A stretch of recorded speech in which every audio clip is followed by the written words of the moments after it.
Everyone rushing around, uncoordinated, doing what they have a right to do, whatever they want to do, whatever they're inclined to do. Disaster. There has to be a boss, a sovereign power, who will order you about. The economic manifestation of this was mercantilism, state management of society and economy. The religious manifestation of this was the state church. State will dictate to you to what church you will attend, how you will worship, what will be in the common book of worship, etc., etc. Catholic, Protestant, Lutheran, Anglican, and so on. Well, the response to this comes not from moral philosophy, but from social science. And that is the second leg, the idea of spontaneous order. That order does not require an orderer, someone who orders you about, for it to emerge. This is a highly counterintuitive notion for human beings.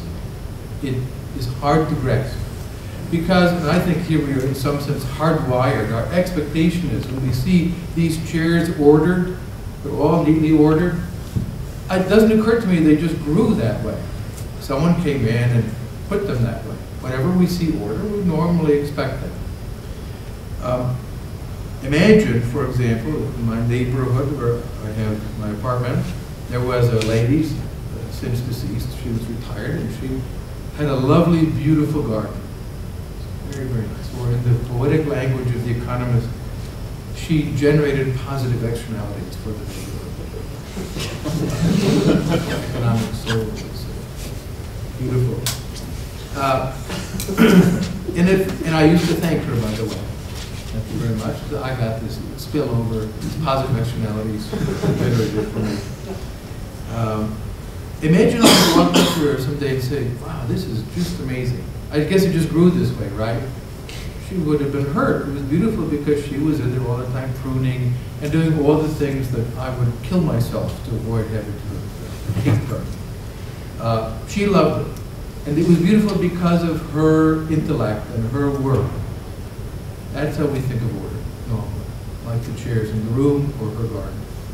But most of the order that characterizes the world, and even human life, is not like that. We have ecology to understand ecosystems. You don't have to have somebody in putting big trees over little trees. They emerge and grow, they generate a kind of ecological order. But also, if you think about how insects work, insect sociology has been a really interesting area for study over the last roughly 50 years. People used to think that the queen bee had some kind of office, that you say, do this, make honey, sting those people. That's not how bee colonies work. There's no, the queen bee doesn't have queenly powers. In fact, being queen bee apparently is what's terrible. Just sit around and have babies all the time. It's awful. Get captured in some little chamber. She doesn't have any power. The order of the bee colony emerges spontaneously. In the most recent works pointing out that the bee colony will grow its hive, the cells, according to the preponderance of pheromones in one part or another. There's no little bee engineers planning out the growth of the colony. Human order is like that as well. Take the case of language. Who invented language? It's a language institute. It used to be you actually found people talking about medieval writers and earlier. Language was invented by some really smart guy.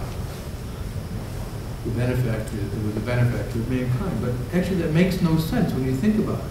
We could imagine that we're all in a pre-linguistic state of some sort. This gentleman right here with the coffee, I guess a very smart fellow. He's thinking sometimes, he says, well, it would be more convenient if we could coordinate our activities.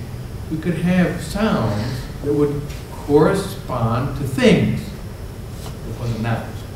And sounds that correspond to activities, verbs, and prepositions to confuse outsiders and foreigners. Very helpful thing to have. So he works it out and then he says, wait till I go tell the rest of the group. Or there's obvious problems, right? You have to have language to communicate the concept or the idea of language to other people. It could not have been invented. It's an impossible task.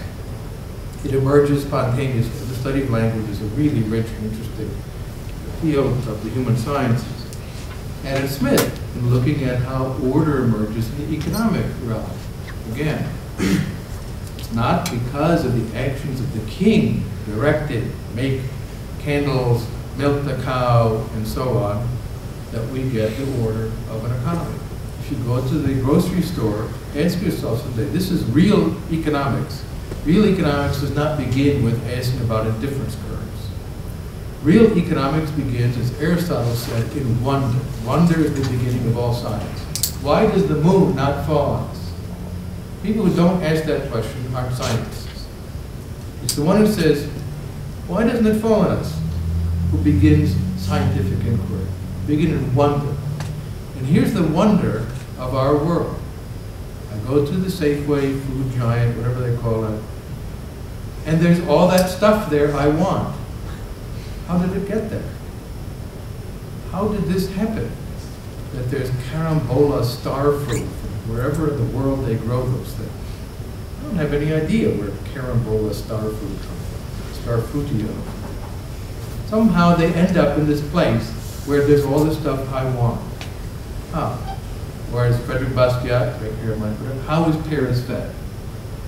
How is Paris fed? That's the question. That order emerges spontaneously through the market economy, through the interaction of consumers, producers, entrepreneurs, investors, savers, responding to price signals. Price signals are rather like the pheromones that guide the bees. Right? You don't have to have central orders, but allows us to produce a more orderly society if we did have central orders.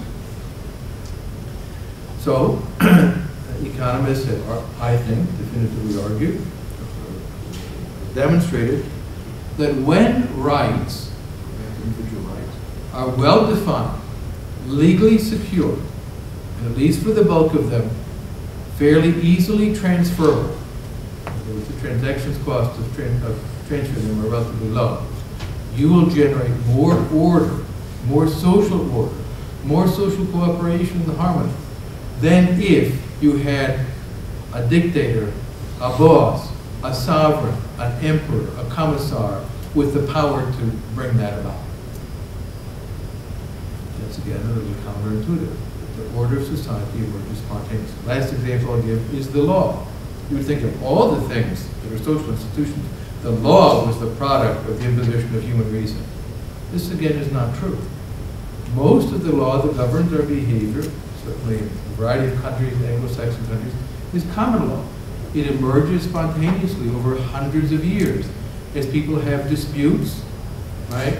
His cow broke through the fence and ate my daisies. Who's responsible? Am I responsible for building a better fence, or is he responsible for putting a leash or whatever on his cow? Well, that's not obvious. Common law solves these problems, sets precedents that spread, and establish legal rules of conduct that are generally understood.